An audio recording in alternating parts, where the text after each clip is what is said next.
This week on Dumb Pitches, my guest is Adam Cayton-Holland, and he pitches us Night Rage. Did they come up with Four Loko first? We don't know. Redbull mixed with a 40. Only bad ideas. Here we go. Dumb Pitches. What a bunch of dumb pitches. Oh my goodness.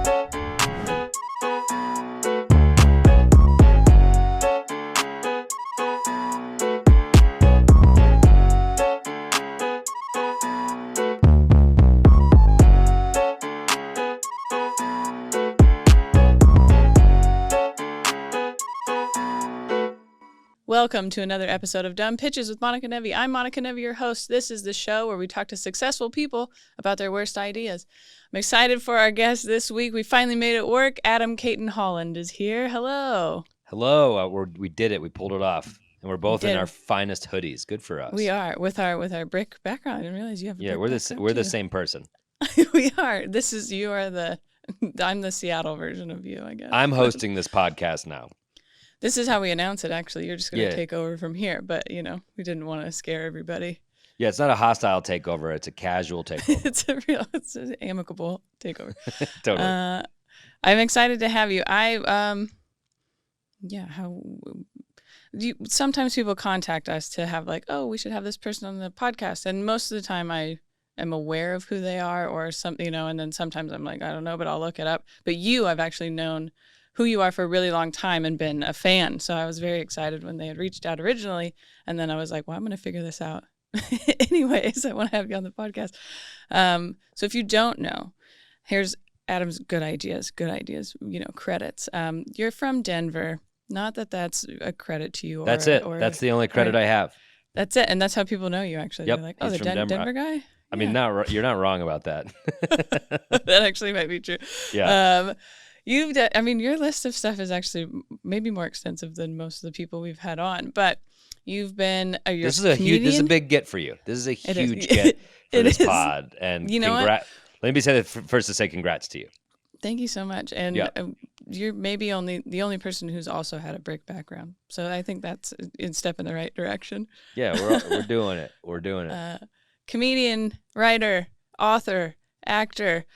You've been a part of the Grawlix as a group for a long time, and you guys have had live shows and podcasts and videos, and then you created this show, Those Who Can't, together, and that was on True TV. You've written one book, two books? Just one book. Not to put, we're waiting for the second one. Yeah. You're on the edge of your seat. Yeah, a multitude of albums, and you have a new special out, which I believe is your first full special. Not to pump you up too much, but a lot of people I follow or are friends or come on the podcast, I'm like, oh yeah, I'll get around to watching their special, or I'll watch part of it and then not the whole. I watched all of your special when I was in Dayton, Kentucky, just in the before show kind of thing. And yeah, usually I'll check in and see how it is and then maybe come back to it, but I watched the whole thing. I think it's really great. Oh, that rules, Monica. I'm with you. It's we see so much comedy. I try to I want to see what my friends do, so I watch chunks of their special or whatever, but it's rare that I watch the whole thing. So I love that. Thank you. Yeah, I appreciate it. Well, thank you for being here. And yeah, I don't know if you want to tell a little bit more about the special, because that just was, it hasn't been out for that long, basically. No, I don't know when it's coming out, but I put it out at the end of January of this year. Mm-hmm. Yeah, it's weird. It's I've done a lot of albums, but I just never, did video. Never had the thought. And now comedy's clip it up, get it out there. It's all just so disposable. But anyway, 800 Pound Gorilla is a cool label, and they offered me one, and it's cool. It's really nice to film a thing. I did a Comedy Central half hour years ago, but they just film it, edit it, and put it out, and you don't know what it's going to look like or how it went or which show they used the joke from. So this was very cool to control it the whole way and put out a thing that I'm really proud of, and people are digging it. So yeah, it's cool. Great. Well, I loved it, and everybody should watch it. That's what I'm It's called saying. Wallpaper. It's on YouTube. It's free. Mm-hmm. You have no reason not to watch it. Pause this podcast, come back in 51 minutes, and you'll have so much more context. Perfect. All right. Well, good. Well, I'm happy you're here, but that's not, I'm glad you feel good. That's what we like to make you feel good before we get to the reason we're here, which is your bad ideas. We want to Yeah, really you bring you back down. So gotta butter us up before you fucking chop our knees out. exactly. So when he said, bad ideas, what did you think of? I mean, a lot of things. I bet a lot of people talk about like shows they've pitched or like terrible movies or things like that. But the first thing that I thought of, I mean, I don't even think it's a bad idea. I still think it's a good idea. But like the result of it was a bad effect. But basically, my friends and I, like, we would put Red Bulls into 40s when we were in college. And I'm dating myself here, but I'm 44 in a month. Okay. And I remember going abroad in college in the year 2000 and learning of Red Bull. It was not ubiquitous. It was just like, what is this? And you'd Yeah. go, I went to Madrid and you'd go to a nightclub and they'd be like, $10 plus a drink. And we saw all the Spaniards drinking Red Bull vodkas. And we're like, we're doing that. And so it was the first experience I'd ever had with energy drinks. They were not ubiquitous. It was like the first any of that shit. So we got hooked on Red Bull. We're like, this is the stuff. And when we got back to college, we would drink the label down, drink the 40 down to the label, pour a whole Red Bull in there, and go to fucking town. And it was basically like, it was like homemade Four Loko. I was gonna say, that sounds like it tastes terrible, but it's actually pretty good. Like I knew about Brass Monkeys. Yeah, because like Beastie Boys, but like we did Red Bull 40s, and then we started calling it Night Rage. We're just like, this is Night Rage. And I went to a school in Connecticut, and my friend who went to NYU, he came and visited me, and I was like, we're doing this now. And he and I had drank, and he was a high school buddy. We drank a lot of 40s in high school together. And he's like, yeah, I'm all in. And it started just like spreading all up and down colleges of people just drinking Red Bull 40s. But Night Rage was what we called it. And Night Rage. And I remember we thought we were such fucking geniuses. We're like, we gotta market this. We have to like patent this. This is our thing. And I'm sure people were doing it all over the place, but we sincerely invented it. And it caught on in our friend group like wildfire. I mean, it sounds like you branded it, and not everybody was doing that. With Night Rage is pretty catchy. And we literally, Night Rage is great. The slogan was "Fight the Night." See, that's what I'm saying. This is good. I'm imagining a dark label. It's maybe some purple, some deep purple are there. My buddy who went to NYU, Darren, he was like I don't know what he majored in. Now he's a teacher, business or finance or something. But he so for his project he did Night Rage, and he like did artwork and made an ad campaign. Wow. and like presented it in his class. And I remember the teacher told him that it was like a great presentation or whatever, but like, this seems dangerous and illegal. And then that is like exactly what happened with Four Loko. It was it got pulled because kids were losing their fucking minds. I have a joke about it. It's just a millennial type of, that was like a thing millennials did, and then people died, and so they had to change it, like that. But that's funny that it was long enough ago. Because when I was in college, I'm 34. When I was in college, I'm 10 years older than you. Yeah, it was vodka. Red Bull was like, or whatever, Monster, or there was some sort of cocktail with an energy drink, and it was like the thing. And then it was my junior year in college that Four Loko came out. So it's basically the thing you were ordering at the bar is now in the gas station in the can. Or whatever. Yeah, in this huge can. And so we still all thought that was a great idea. Because they had, did you ever have Tilt or Spark? Spark I've heard of. Okay. It was the same kind of idea, and it tasted like, just like Red Bull, that kind of like candy. Metallic. Yeah, but it's sweet. There's definitely metallic. There's a metallic flavor too, for sure. It doesn't taste natural. You can feel it. You can taste it disagreeing with your organs before it hits them. Oh yeah.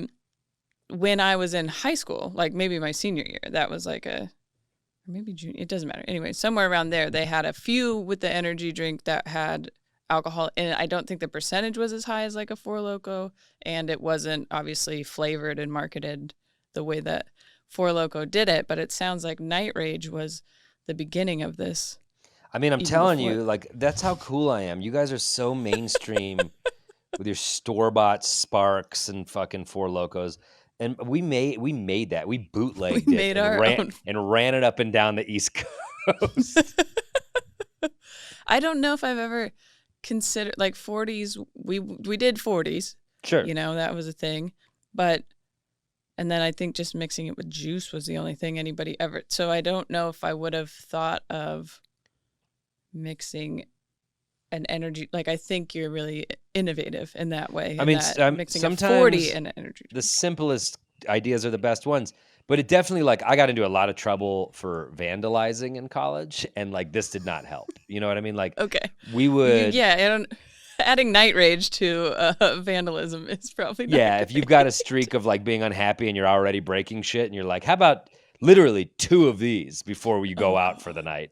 And like, yeah, you watch what happens. I mean, that is the time to do it, I suppose, because that's what people are doing in college, I guess. When's If the I was to last do time? if I was to do that now, I mean, I literally would die. My sons would find my body, and then my wife would have to tell them what I did, and they'd be haunted by that for the rest of their Yeah, lives. Like, he's absolutely. 44 almost. Why would he do that? Why would They'd he be do that? afraid. They'd be afraid to ever drink either of those things because that's what took Dad out. Maybe I should just fake my death, Harold and Maude style, to teach them the lesson of not drinking 40s and energy drinks. Yeah, you're a parent as well. I have a 10-year-old. I don't know what to I didn't know teach that about them. you. You have a 10-year-old? He's my stepson, yeah, but yes. Cool. And what they're going to have to do some of that, they're going to come up with their own night rage, maybe, but then when are we supposed to protect and be like, don't ever do that? And when are we supposed to like let them have some sort of autonomy and make mistakes? There's a fine line, I For think. sure. Although it seems like I'm a beer nerd and I know about like I love brewery friends who own them and stuff, and like I know that the market's really hurting because like the younger millennials are drinking all these like White Claw shits, but also Seltzers are and just stuff. drinking way less. So Yeah. like I don't know. Do they just know that it's bad for you and are like Mm. getting smarter quicker? They're like, Yeah. our poison is this. We want to be Right. psychologically ill If from we the can't time we're 4. plug it in, we don't want to use it, so the vape stays. But But there were always those things growing up, like, and again, I'm 10 years older than you, but like there were always those sort of I dare you type of foods. Like I remember when I was in like 3rd grade, it was like atomic fireballs and stuff, and you would want to see like who could have the hottest shit. And then, you would have overnights, and it'd be like there was a drink called like Jolt, which was just super sugary. So much. Coke. It had and it was like double the caffeine of Yeah. coffee or whatever. Yeah. And so it would be like this weird buzz at like sleepovers to be like, let's drink 2 Jolts and like go for it. It's just, Yeah. there was always that Vandalize shit. And vandalize. There's a theme. And let's have some atomic fireballs and vandalize. Like I'm always pushing. It always ends up with vandalism. Guys, you want to have some cheese and crackers and then break some shit? Hey, Adam, we're sensing a theme. Yeah. I think you just want to break shit, but that's Nah. It's about the cheese and crackers, dudes. That's why you had to get to the night rage, because you needed an excuse for why you just wanted to break shit. Seriously, I'm realizing through this podcast, all my life has just been trying to justify breaking things. Here we are. We really open people up through their bad ideas. Yeah. It's great. Yeah, totally. I think it's so wonderful that your friend really did a whole marketing thing for it. I kind of want to see. I know. I asked him recently because I had like brought it up somewhere else, and I was like, I'd love to see his artwork, his like 2002 photoshopped artwork to this. But he's like, dude, I got no idea where that stuff is. But I would love to watch his presentation. Yeah. Can I ask a personal question? When's the last time you had some sort of energy drink alcohol mixture? Yeah, maybe a night rage if you can remember, but Oh man. Yeah, I can't remember. It would have to so have it's been been long my enough. 20s. But when I turned 40, let me tell you the story of my sad 40th birthday party. That was Okay. that was 2020. So it was the height of the pandemic.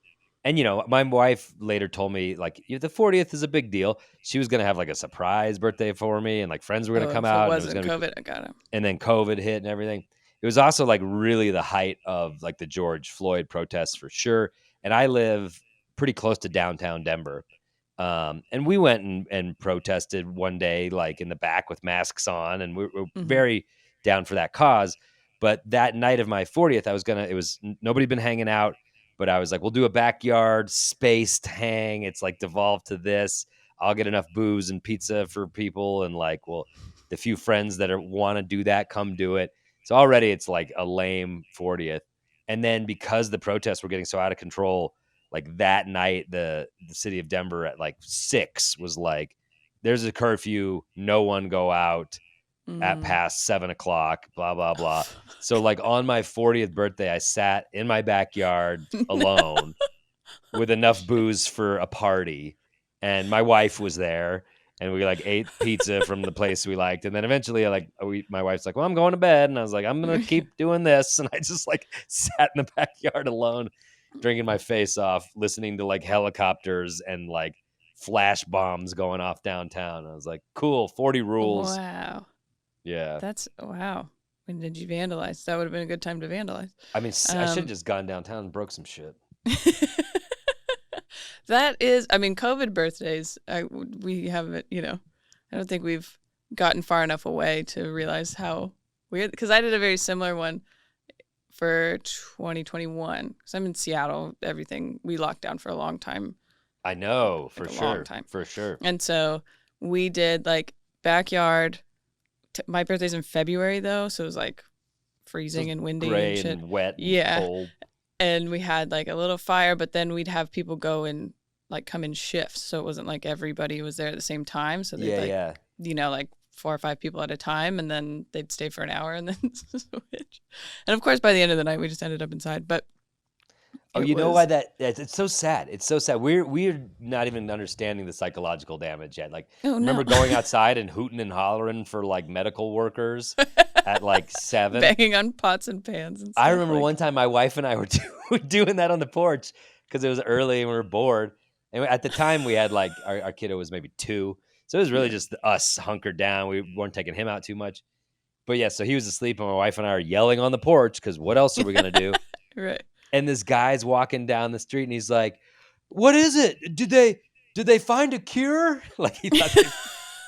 And we were like, "Oh no, it's just for like the healthcare workers." But like, with the utmost sincerity, did they find a cure?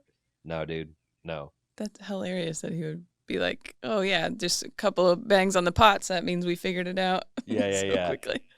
The reason I thought of that 40th is because when maybe 6-8 months later, a larger gathering of friends was like hanging out anyway, and a friend of mine brought me a 40, and he was like, I was going to bring this to your 40th because it's a 40 for 40. And he got one for himself. And I was like, all right, well, I'm kind of a fancy IPA guy now, but let's do this.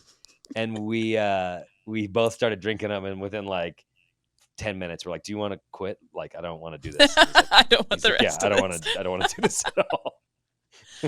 I can't even drink, like I don't even drink coffee anymore. And I didn't drink a ton of coffee before, but when I lived in LA, there was one day where I had 3 cups of coffee, spread out, I thought, and then had a severe panic attack and had to call an ambulance. Probably didn't have to call an ambulance, but you know what I mean? I did call an ambulance.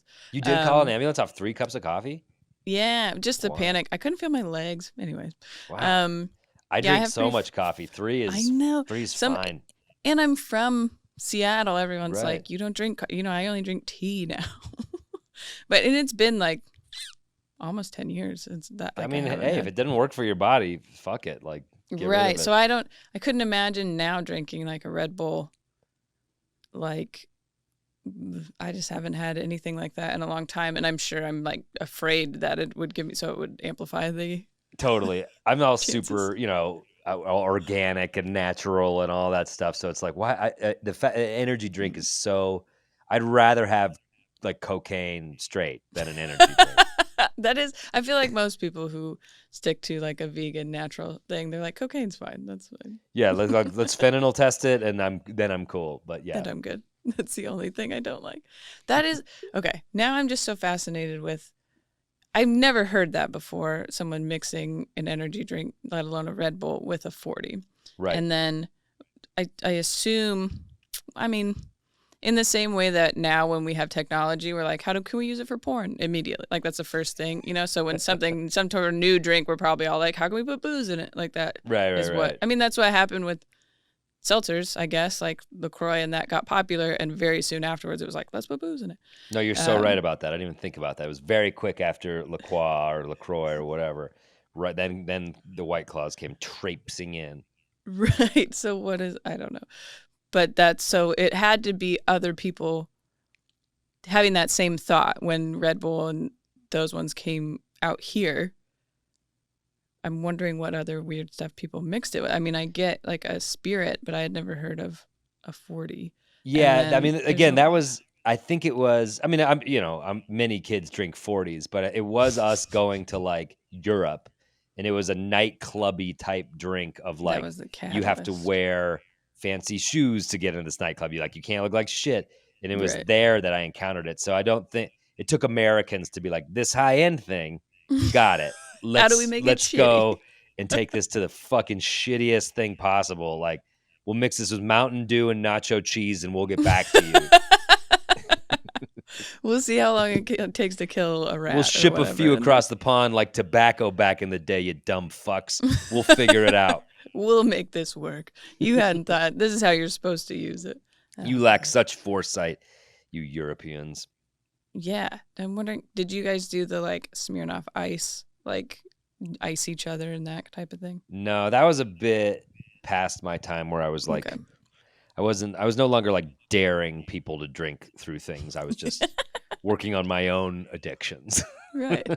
That's funny. I was really focusing on myself as a drinker and not others, Not others. There's a lot of flavored vodkas and a lot of, whatever, sugary, like espresso-y vodka. Those are so gross. Yeah. Oh, God. But a lot of people like them. I have a friend who loves that shit.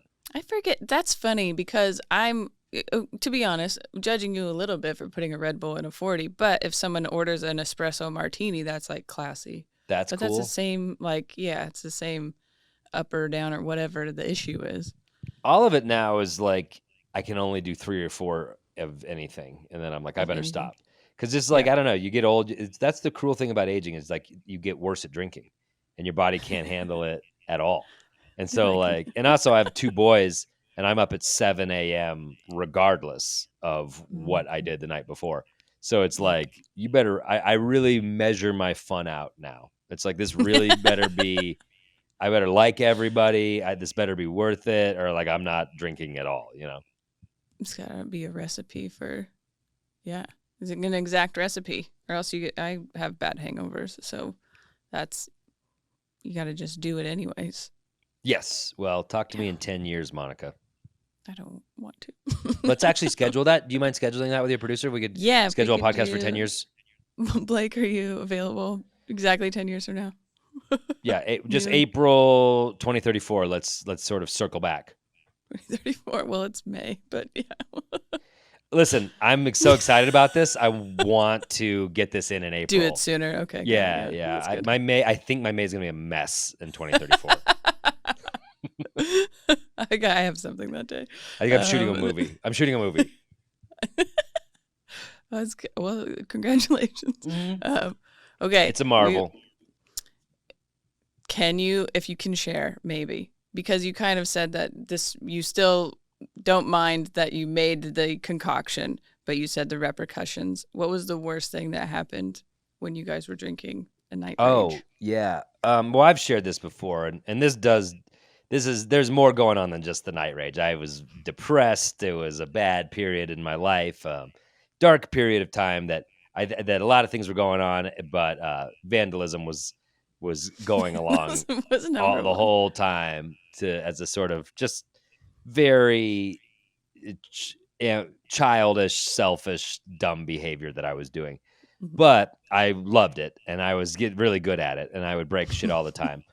And one night I was just on a tear and breaking shit, and basically there was a big construction site in the campus, and they were doing like construction on an old building, like a pretty building. And I like went through the construction site and was just like knocking shit over and fucking with construction vehicles. And I found like a big iron rod, and I threw it through a window, and the window smashed, and like the glass came down, like cut my face all up. And I'm like, what? And then there was immediately like a public safety, like campus security guard, like there, because he'd like heard I was wasted. Heard He'd you heard already doing stuff. my trail of chaos, and he's like, grabbed me, and he was like, what do you have against the president of the university? And I was like, nothing. And he's like, that's his office window. And I was like, oh fuck. And so like it turned into this whole thing. And the next day, like they kicked me off. They put me on this thing called like interim suspension, which means like you weren't suspended from the school, but you were like suspended in the school, and they didn't want me on campus. So they made me get out of my dorm room. I had to go stay like off campus with Oh shit. off campus friends, and I couldn't go to class. And it was like, I remember when you look up like what are reasons of interim suspension, it was mainly like you pose a threat to the student body. And it was like, it listed like arsonists, violence, blah. I was like, I broke a fucking window. Like, it seems like a overreaction, but whatever. They like threw the book at me. And you're going to vandalize people. Yeah. I mean, it wasn't a good look. Let's put it that way. You're like, what? I was just breaking windows. Yeah, it's kind of. But I was a sophomore, and my older sister was a senior at the school. I'm from Denver, but it was Wesleyan University in Connecticut. It's a good school, and she got in, and then I kind of followed her out there. So she was a senior, and she was well respected, and she was on all these committees with deans, and she's now a civil rights attorney, and she's like such a badass. So she just like went to work, and our dad's a lawyer, a civil rights attorney as well. They actually worked together, but she just like went to work.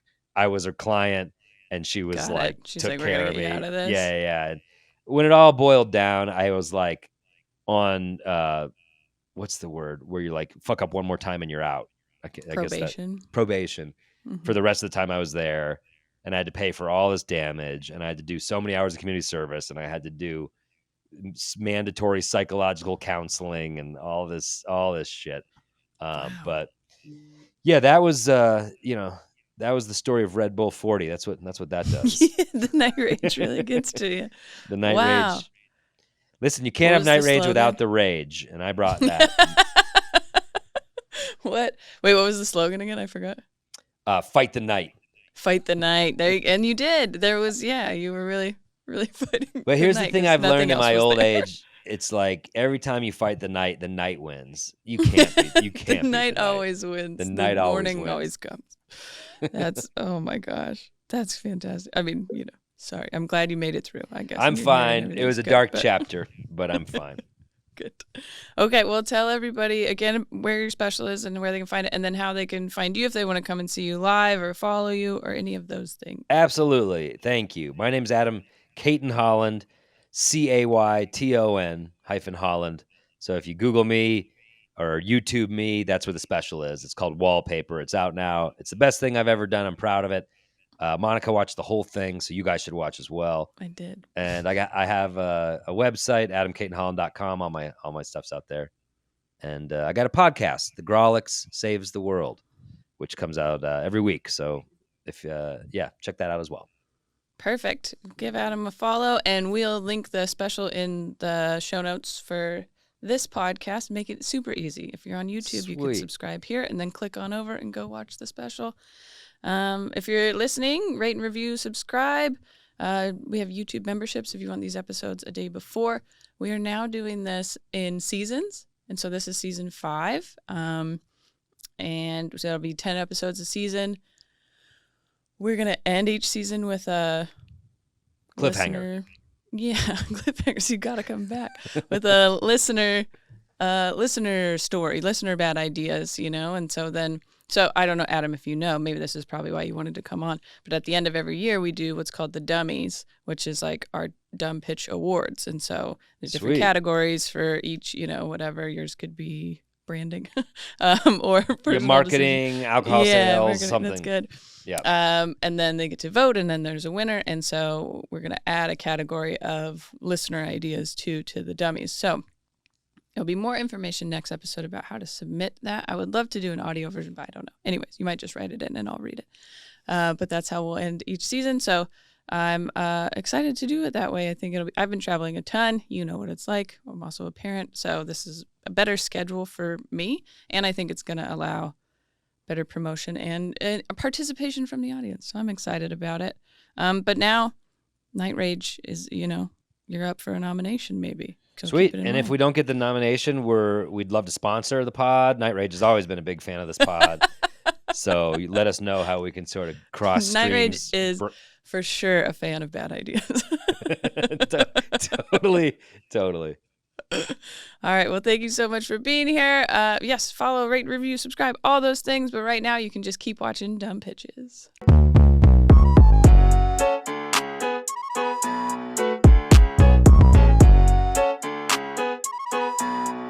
You're weird. Yes. Dumb Pitches was created and hosted by me, Monica Nevi. Recorded with Nast Studios in Seattle, Washington, and produced by Blake Burton of Nast Studios. Theme music by Michael Evans.